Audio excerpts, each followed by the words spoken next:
నమస్తే. ఎన్నో విషయాలు ఆధ్యాత్మికంగా మనం మాట్లాడుతూనే ఉంటాం మన ఛానల్ ద్వారా.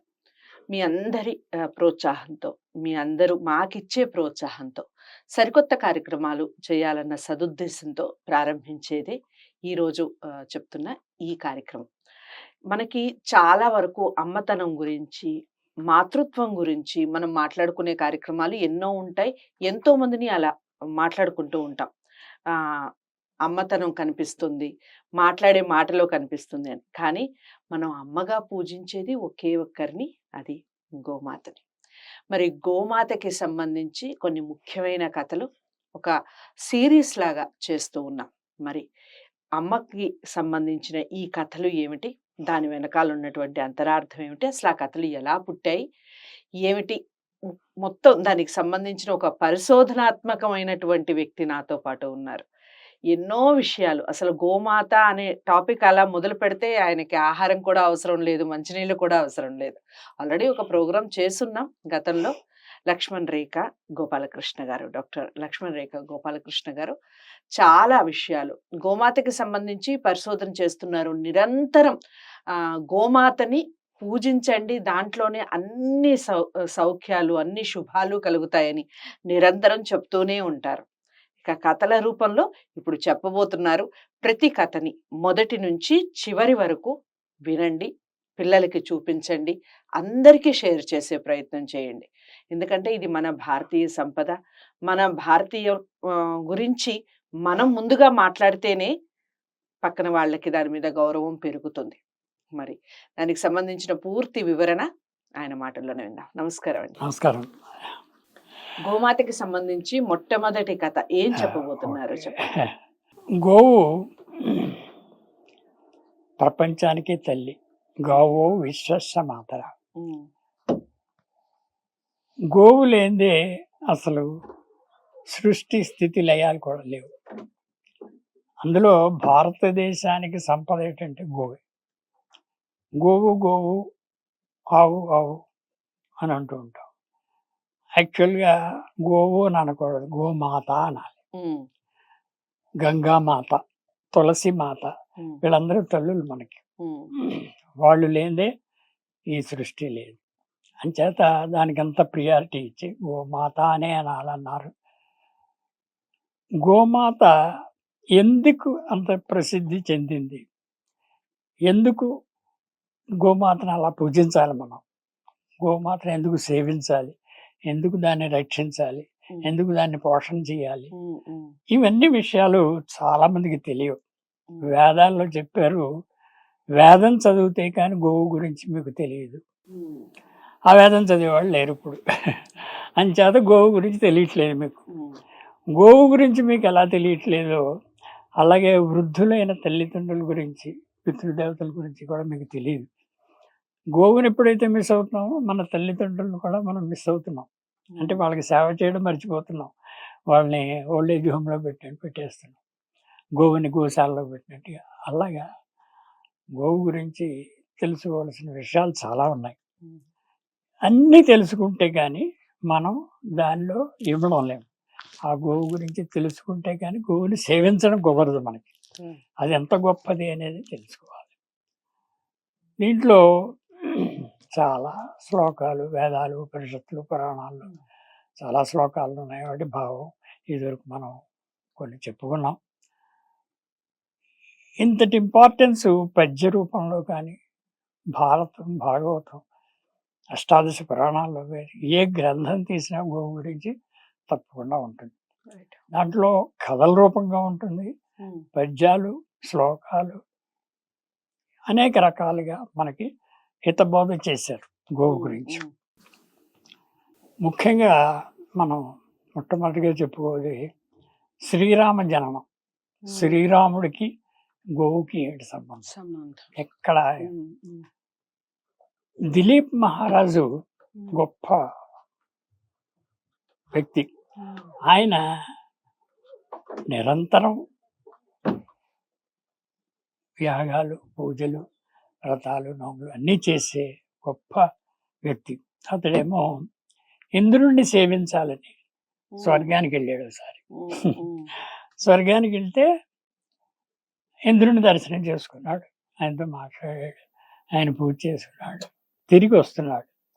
తిరిగి వస్తూ ఉంటే ఒక చోట ఒక ఆవు కనిపించింది. ఆవులే అని చెప్పి ఇతనికి ఉండే లెవెల్కి ఆవు ఏమిటి పెద్ద ఇది పెద్ద పట్టించుకోలేదు ఈయన.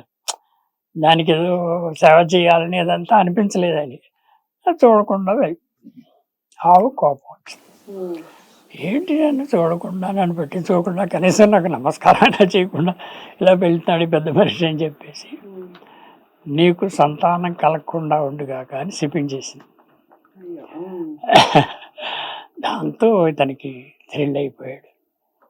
అయ్యో నాకు ఏంటి గోవు శాపమా నాకు నాకు నాలాంటి వాడికి అని చెప్పి ఒక అహంచేత ఇప్పుడు ఎలాగ దీన్ని తప్పించుకోవడానికి శాపాన్ని అని చెప్పి గురువు గారైనా వశిష్ఠుల వారి దగ్గరికి వెళ్ళిపోయాడు. అయ్యా నాకు ఇలా జరిగింది, అపరాధం జరిగిపోయింది, నేనేం చేయాలి ఇప్పుడు, మీకు నేను ఏం చేస్తే ఈ శాపాన్ని నుంచి బయటపడగలను?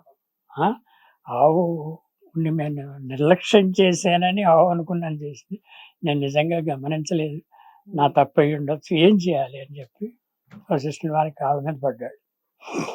అయ్యో నీకు గోవు గురించి తెలియలేదు, అందుకే నీకు ఈ శాపం కొంతకాలం అనుభవించవలసిందే, నువ్వు తప్పదు, దీన్ని మన ఎవరు ఏం చేయలేరు, నేను కూడా ఏం చేయలేరు. కాకపోతే నీకు తరుణోపాయం చెప్తా, నువ్వు గోవుని సేవించాలి, గోపాలకుడిగా గోవుని రక్షించగా ఓ పాలేరులాగా దాన్ని సేవ చేయాలి.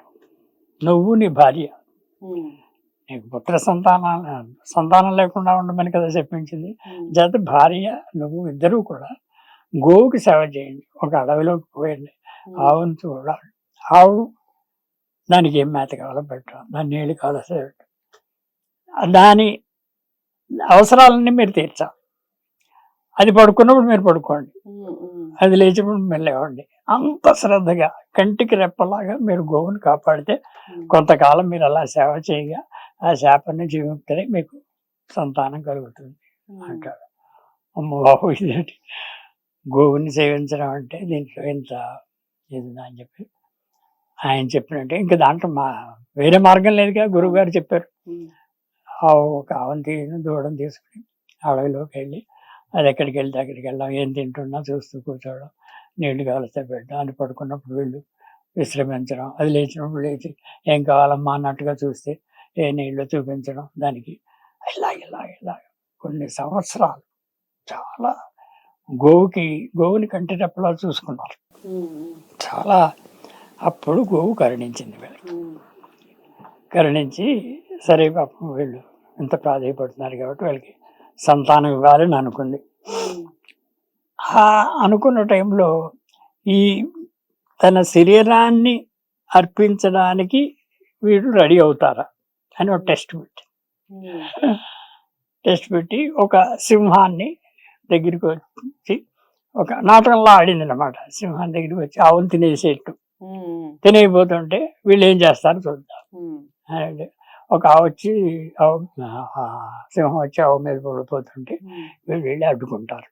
అడ్డుకుంటే నాకు ఆహారం నేను తినేస్తాను అంటుంది. లేదమ్మా, నాకు ఇంతకాలం నుంచి మేము సేవిస్తున్నాం గోమాతని, మమ్మల్ని చంపేసేది కావస్తే మమ్మల్ని ఇద్దరిని తినేసేయి, గోవుని మాత్రం ఏం చేయొద్దు అని అంత నమ్మకంతో గోవుని అపరాధం జరగకుండా, గోవుకి ఏమాత్రం బాధ కలగకుండా చేయాలనే ఉద్దేశంతో వీళ్ళు ఆ సింహాన్ని కాళ్ళ పడితే అప్పుడు టెస్ట్లో వీళ్ళు నెగ్గారనుకుని ఆ సింహం మాయమైపోతుంది, ఈ ఆవు మాత్రం ఉంటుంది. నన్ను ప్రాణానికి ప్రాణంగా చూసుకున్నారు మీరు, మీలో ఇంత మార్పు వచ్చింది, నన్ను మొదట్లో గ్రహించకపోయినా ఇప్పుడు గ్రహించారు కదా, మీకు సంతానం కలుగుతుంది అని చెప్పి శాప విముక్తి చేస్తే సంతానం. ఆ సంతానం అజిమహారాజు, దాని తర్వాత దశరథుడు కుమారుడు రాముడు పుట్టడం జరిగింది. సో రాముడి జననానికి కారణం ఆవు. అలాగా అందరి దేవుళ్ళు చాలా మందికి, వెంకటేశ్వర స్వామి ఆ పుట్టలో పాలు దగ్గర అది ఇంకోటి వస్తుంది. అలాగా ఆవు చుట్టూ చాలా కథలు చెప్పుకోవడానికి నమస్కారం. రాముని జననం వెనకాల ఆవు ఎంత పాత్ర ఉంది అనేది ఈ కథ ద్వారానే నిజంగా అందరికీ తెలుస్తుంది. గతంలో తెలిసిన వాళ్ళు ఎవరైనా ఉంటే ఖచ్చితంగా కామెంట్ బాక్స్ లో తెలియచేయండి. లేదు ఇదే మొదటిసారి తెలిసిన విషయం అయితే నిజంగా ఒక నమస్కారం పెడుతూ గోమాతని అందరం కూడా పూజించే ప్రయత్నం చేద్దాం. అందరికీ షేర్ చేయండి ముందు ఇలాంటి వీడియోస్ ని. ఛానల్ ని సబ్స్క్రైబ్ చేసుకోవడం మర్చిపోకండి. మరో మంచి కథతో మళ్ళీ కలుద్దాం. నమస్తే.